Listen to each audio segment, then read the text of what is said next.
In anticipation for the release of the new Avenged Sevenfold album, Life is But a Dream, in my excitement, I decided, let's go back and listen to their back catalog, and it was an illuminating experience. Let me tell you all about it. Welcome, metalheads. I'm the host of Heavy Metal Philosophy and writer for Metal Digest, John Barbas. Make sure you stick around to the end of the episode for this week's Riff of the Week. And this week, I'm stoked about the new Avenged Sevenfold record, Life is But a Dream. Now, I haven't always been the biggest Avenged fan. They've had songs that I've liked, songs that I haven't liked. You know, it's just one of those bands. I hear them, I'm like, okay, turn it up. But I don't really seek them out, you know? But I heard these new singles and I was like, this is kind of weird. I dig this. Y'all know I love novelty. And Avenged is kind of known for that. They're kind of known for changing up their sound periodically. And it got me thinking, like, what's the trajectory? How did they get here? So I listened to all of their back catalog, and I really learned a lot about this band. Avenged really didn't hit my radar until their second album, Waking the Fallen. I totally missed out on the first album, and wow, it's really interesting to listen to that first album with the ability to do it with hindsight. I don't know about you all, but when I think about Avenged, I think about Nightmare, Hail to the King, songs like that. They're more modern era. I don't really think about the beginning years. And also when it comes to metalcore, which Avenged is one of those big metalcore bands, metalcore can mean so many different things these days. There's djenty metalcore, there's a 2010s crabcore, there's the melodic like Killswitch metalcore.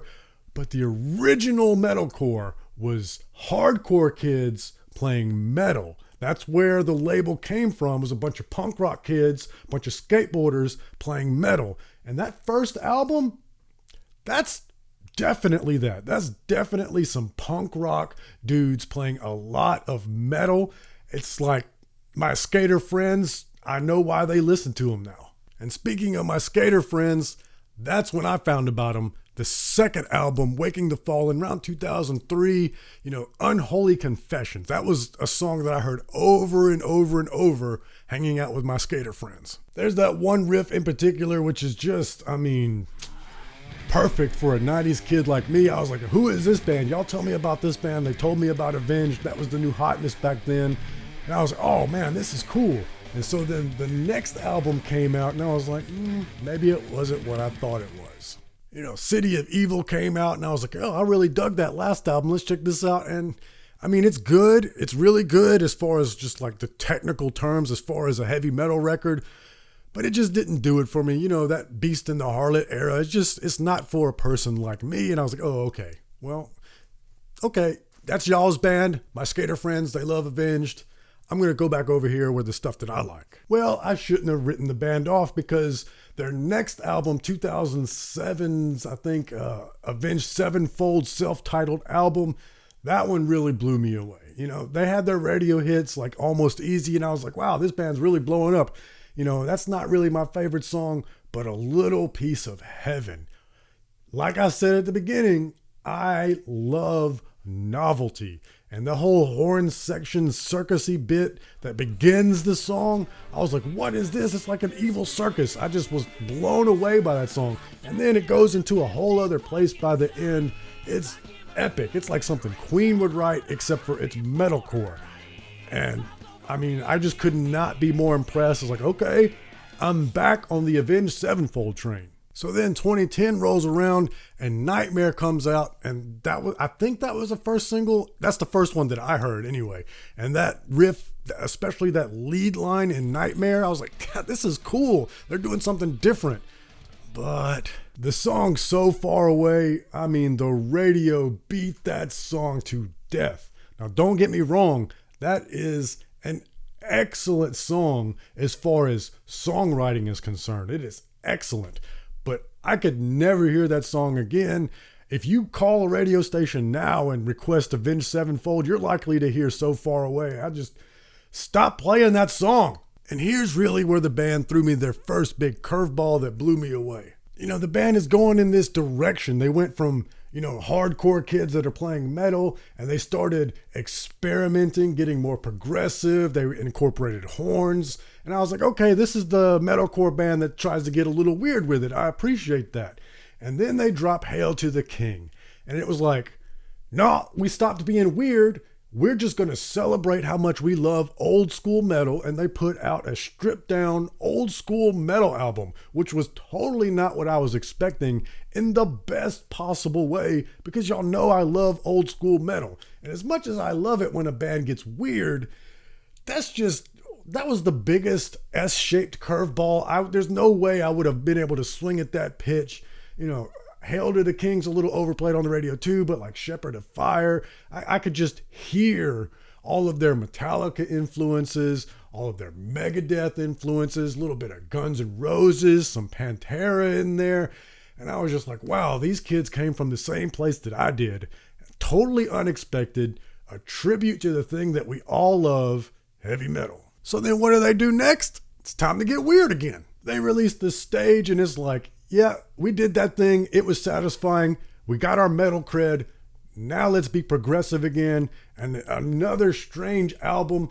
And in particular, I really love the song Creating God. That's not really one of their big hits, but lyrically, I was like, holy shit, I've never really thought of M. Shadows as a tremendous lyricist. I didn't think he was a bad lyricist. I just didn't put him up there. But this is a really heady album with some really deep concepts, and that song in particular, I really like the turns of phrase, the way that it repeats certain things, but it's a little bit different each time. I was impressed with this one. Maybe some of the other Avenged fans, they didn't like this one as much, as a little bit of a departure, but for me, somebody that's not a huge Avenged fan, I didn't come into it with those sort of expectations, and therefore the weirdness was welcome to me. It's like, yes, give me more of that. It's kind of crazy to think that we haven't gotten a new Avenged album since 2016. 7 years later, and we're getting a new Avenged album, and I don't even think they really played live that much post-pandemic. So I don't know what they've been doing other than writing super weird material, because they've released 2 singles so far, Nobody and We Love You, and both of those songs are radically different from each other, and they're way different than anything that they've released previously, which has got me stoked. And speaking of the band always doing something different, I think Avenged Sevenfold is able to do so many different things because they've always done different things, so the fans expect them to do different things. But also, and here's the most important part, when they do different things, it's always still rooted in metal. There's always still some sort of metal riff or guitar lick in there. Even they've done a couple of songs where I was like, this is country, I hate this. But even those, there would be one little guitar lick that would just root it down. I was like, oh yeah, this is a rock and roll band. Now, I haven't heard any other songs besides the 2 singles, but with those 2 singles, I do think that we can draw some conclusions. Not only are both of these songs thematically heavily dealing with death, they're very existential songs, but also just the album title itself, Life is But a Dream. I really think that M. Shadows is going to get super existential on this record. I think you don't come off of a record like The Stage and all of those heady concepts, and then you just want to do a party rock and roll record. And I think the 2 new singles definitely point in that direction. Yeah, they're going to be serious and heady again. I think it's going to be all about not only death, but the way we deal with life, knowing that we're going to die. I'm expecting that from this record, and I cannot wait to get my hands on it and analyze it. But I'm just one guy. I need you to tell me what you think. Because like I said, I'm not a huge Avenged Sevenfold fan. This is the first time that I've listened to all of their music. So if you are a huge fan and you can educate me, or maybe you've seen some snippet of some interview somewhere where they say exactly what it's about, let me know. I'm just a guy that really loves Sinister's guitar playing and the occasional good song, and then there's some stuff that I could do without, but it was very instructive listening to their back catalog and thinking about their career as a trajectory. I would highly advise it against bands trying to think about their career arc and go, okay, we're going to do this on the third album. You got to write the songs that you're feeling at the time. But if there was a plan, I really think Avenged did a really good job of carving out a space where their fans expect them to do weird and artistic things. You don't really see a lot of, at least I don't see a lot of online hate the way, other established bands do when they change their sound. Let me know. What do you think? Are you excited for the new album? It's dropping this Friday, June the 2nd. New Metal. I'll, of course, be covering it on the Weekend Metal Show that I always do, so you should be subscribed if you want to check that out. But now let's talk about the riff of the week. I just can't get enough of this song, Nobody. I like the lyrics and the theme of it. I like sort of that dirty, almost industrial guitar riff.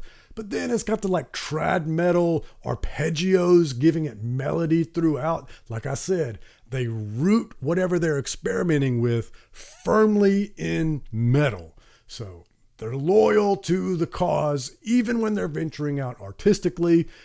And I respect that. In this exercise of listening to their new and their old back catalog, I've gained an appreciation and a respect for Avenged Sevenfold. Can't wait. Tell me what you think. Listen to the riff of the week, but most importantly, read philosophy, listen to metal. I love you.